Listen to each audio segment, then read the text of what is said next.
Hey everybody, welcome back to my channel. So like everybody else in the world, I wanted to talk a little bit about Cowboy Carter, Beyonce's latest album that she so generously dropped on my birthday, my 51st birthday to be exact. And what a gift. Thank you, Beyonce. I wanted to talk about Cowboy Carter for a couple of reasons. One, it's a genius album, and I think that we have to now add Beyonce into those conversations that we have about Prince and Stevie and Michael. Like, she has raised the bar yet again, this time genuinely displaying her genius in so many ways. But I mainly wanted to talk about this this artistic endeavor, this artistic masterpiece even, because it speaks to freedom so well. Freedom in so many ways. So when we are told that we must stay in a certain box and that we are only created to be this certain one thing, what this album does so wonderfully and so beautifully and so directly is that it contradicts that concept entirely. So, as we all know, the album was billed as it was going to be a country album. It's not. It's a genre bending, genre redefining, again, masterpiece.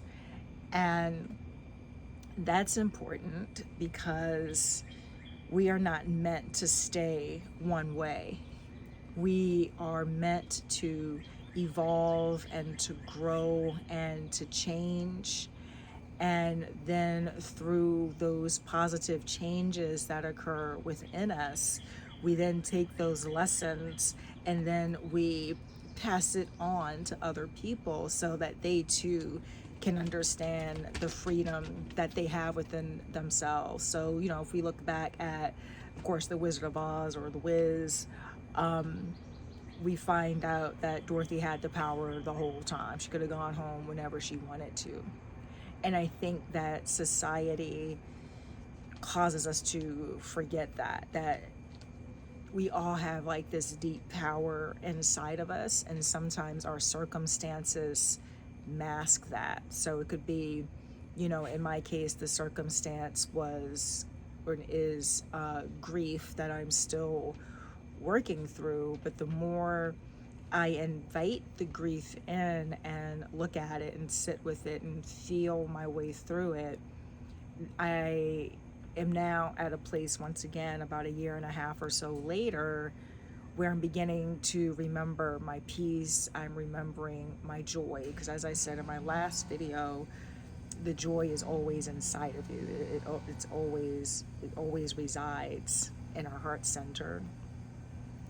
The other way that this album is so important, Cowboy Carter, is it's a huge thank you to the ancestors. It's a reminder for all of us here in the States, especially, that there is no American music genre that was not created by the descendants of Africa. And I would say that goes beyond the United States and also into Southern America, Central America, and of course the Caribbean, where those rhythms, the cadence, the call and response, all of those things are from Africa. And by Beyonce reclaiming that fact and shining a light on that fact, then it removes the ridiculousness that your skin color, your racial identity, your gender identity defines what kind of art you're allowed to make. So one of the concepts that we have in yoga is this idea of your life becoming your greatest artwork, right? Life as artistry, living life in a skillful way, And of course, art is skill, right? It's skill turned into beauty. And when we are going through the practices, the off the mat practices, right? So it's, how am I keeping my body? How do I want myself to show up in the world? What books am I reading? What movies am I watching? What music am I listening to? How does this feed the artistic endeavor that is my life? And then how do I express myself in an artistic way that it then touches other people and inspires other people to also live their lives as artists, as the painters of the painters, the writers of their own story. And that's what Cowboy Carter invites us to do. So it's honoring the ancestors, and I believe through this honoring of the ancestors, that they will continue to bless Beyonce's music. They'll bless her family, they'll bless her, they'll watch over her. And when we do that ourselves, so I'm recording this, it's Resurrection Sunday, also known Easter Sunday, the highest holiday for Christian folks. And when I came down into my living room this morning, and again, this is part of this lifestyle that I've created for myself, but I have photos of my ancestors in my living room. And I just remember, this morning I had this moment with this portrait of my maternal grandparents. And, they aren't smiling in the picture. They're looking very regal in this photo. And it's a simple photo, grandma's in a dress, grandpa's in a suit. But as I was gazing at their faces this morning and sending love and gratitude for being their grandchild, and then having them looking back at me through these pictures, like I felt their love, I felt their protection, I feel their guidance, I live in their wisdom. And that's the gift that we receive when we honor those who have crossed over to the other side before us, especially those that we actually got to know and got to directly interact with us. As I also have pictures of two of my great grandfathers, and I never met them. They were long gone before I entered the earthly realm, if you will. But by having their pictures out, I feel their energy, and I took time this morning to acknowledge them. And of course, there's a picture of mommy in the living room, and the plants are they're really being drawn towards my mom's picture, and she loved plants. That's why I have so many house plants as well. And it's just part of me is I want to move her picture so the plants don't take over, but I think they really just want to be in her light and in her energy. And I also think that's a way of her communicating with me. So it's just wonderful when you give yourself the spiritual freedom to see that as well.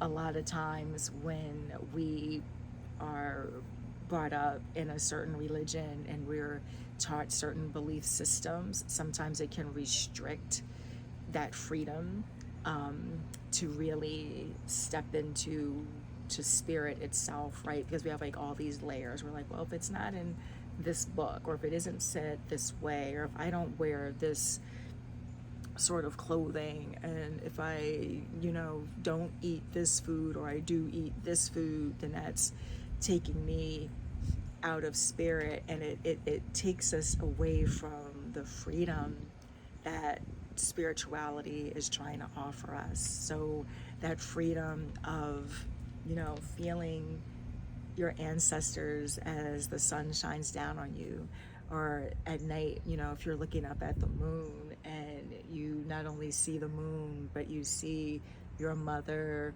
and your mother's mother and her mother's mother, and all the way down your matrilineal line, right? And again, to go back to the sun, which we associate with the divine masculine, that's all of your father, your grandfather, your great grandfather, all your fathers, right? And that's what the spirituality invites you to do. It invites you to turn around and look at the trees.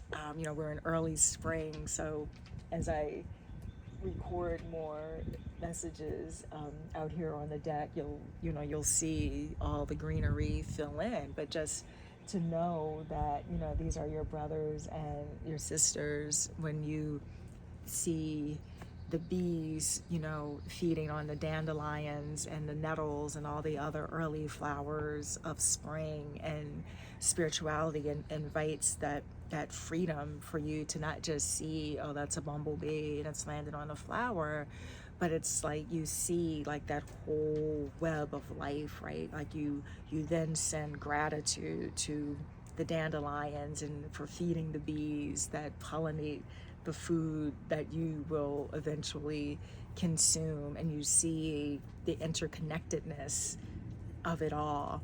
And to go back to Cowboy Carter, that's what Beyonce does with music, right? So she pulls from funk and disco and opera and country and soul and rhythm and blues and rap and hip hop and all of these things, and she very beautifully, and again on a level of pure genius, she interweaves all of these things so that we can see the interconnectedness in not just all music, but in the whole of human experience. So I hope this message finds you well. I hope that it opens your heart and your mind, and enjoy the rest of your day. Thank you so much for spending a little time with me. Namaste.